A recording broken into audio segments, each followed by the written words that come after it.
quero projetar nessa fala, senhora presidente, 3 temas candentes que, estranhamente, não recebem o destaque adequado pela grande mídia.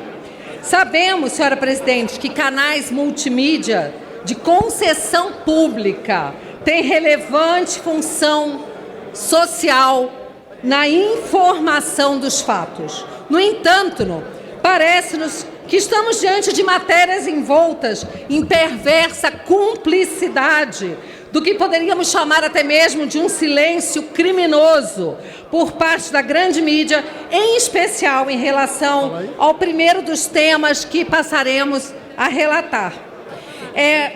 Tática elementar de formação de opinião pública, teoria de comunicação de massa, identificada na década de 70 como a espiral do silêncio.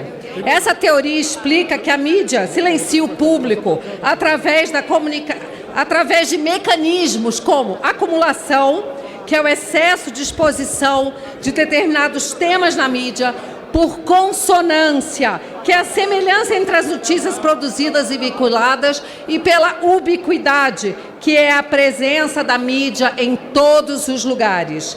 Essa teoria de dominação de grupos minoritários extremamente barulhentos sobre muitos editoriais de comunicação de massa que há anos vem cerceando o direito à real informação dos fatos ou à livre opinião dos indivíduos quando discordantes de projetos ideológicos paralelos por eles idealizados. Quando os indivíduos têm opiniões diferentes das veiculadas pela mídia, a tendência é de que se isolem no silêncio, já que ficam encurralados pelo establishment totalitário imposto pela grande mídia e passam a integrar a chamada maioria silenciosa. E isso é uma coisa extremamente danosa para a sociedade.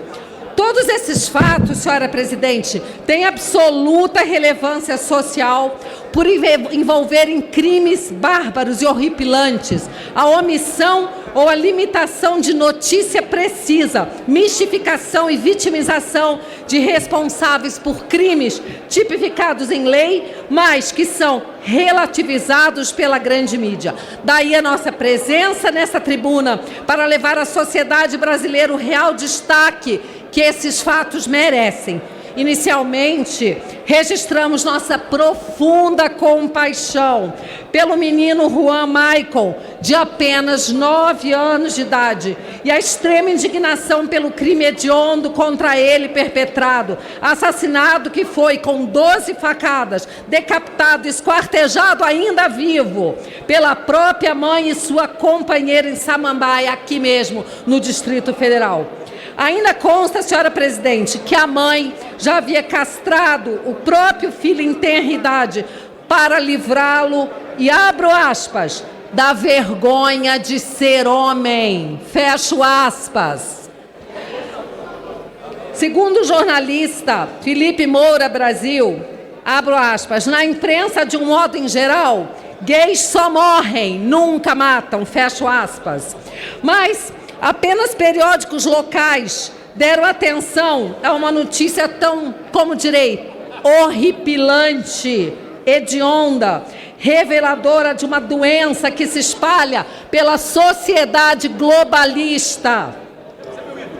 Senhores parlamentares, a prevalecer a teoria da espiral do silêncio, de comunicação de massa por parte da grande mídia, poderemos chegar ao extremo absurdo de que relembrar a morte bárbara e violenta do menino Juan poderá vir a ser, por exemplo, considerado um crime contra a ideologia de gênero. E não se diga que a ideologia de gênero seria irrelevante e não estaria intrinsecamente relacionada ao crime tão bárbaro perpetrado contra o menino Juan, pois é exatamente esse o pano de fundo, colegas parlamentares.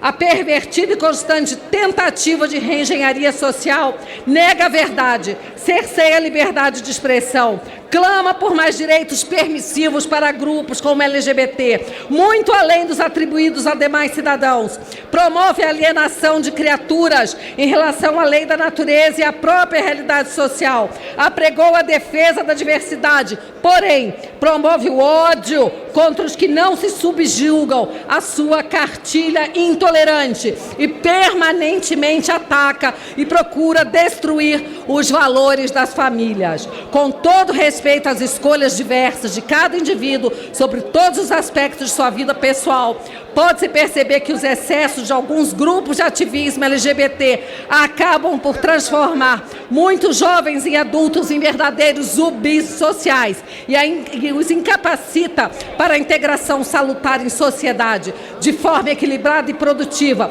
ou mesmo a se indignarem contra atos de pura barbárie contra a condição humana. Onde estão os protestos indignados das entidades de defesa dos direitos humanos, de defesa dos direitos da criança, da Ordem dos Advogados do Brasil, dos formadores de opinião? Onde estão as camisetas com a legenda "Juan vive"? A triste verdade é que a tragédia de Juan, muito antes de comover ou despertar a compaixão dos militantes ideológicos das questões de gênero, atrapalha seus planos, assim como o pequeno Juan atrapalhava o relacionamento de sua mãe e sua companheira.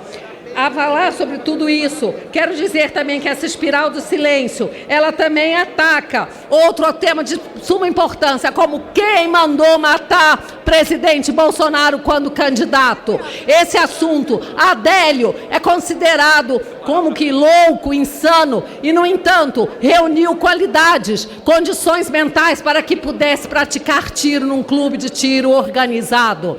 E agora o seu advogado chega a dizer em uma entrevista que os seus honorários, suas despesas, chegam a ser pagos por órgãos da mídia. Então, nós temos também, por último, o caso da Intercept do Brasil, obtidos... Conclua, deputada Bia Kicis. Obtidos de forma ilegal e criminosa. Este deveria ter sido o legítimo destaque da grande mídia e de formadores de opinião, o de uma ação criminosa contra o ministro Moro, cometida por veículos da Glenn Greenwald. No entanto, não é esse o destaque que se vê, e sim uma comemoração da defesa de incriminados pela Lava Jato. Como bem disse o ministro Barroso, do Supremo Tribunal Federal, a criticar o que ele chamou de euforia de corruptos no vazamento de conversas entre Moro e Dallagnol pelo site Intercept. Não há nada a celebrar em termos de corrupção. Temos sim que dar força para que a Operação Lava Jato continue a varrer a corrupção e a impunidade desse país e a reforçar sim a ideia de que vale a pena ser decente no Brasil, vale a pena ser um cidadão honesto, vale a pena ser um político representante do povo de... Uma mulher patriota guerreira, 100% brasileira, defende a Lava Jato, escola sem partido.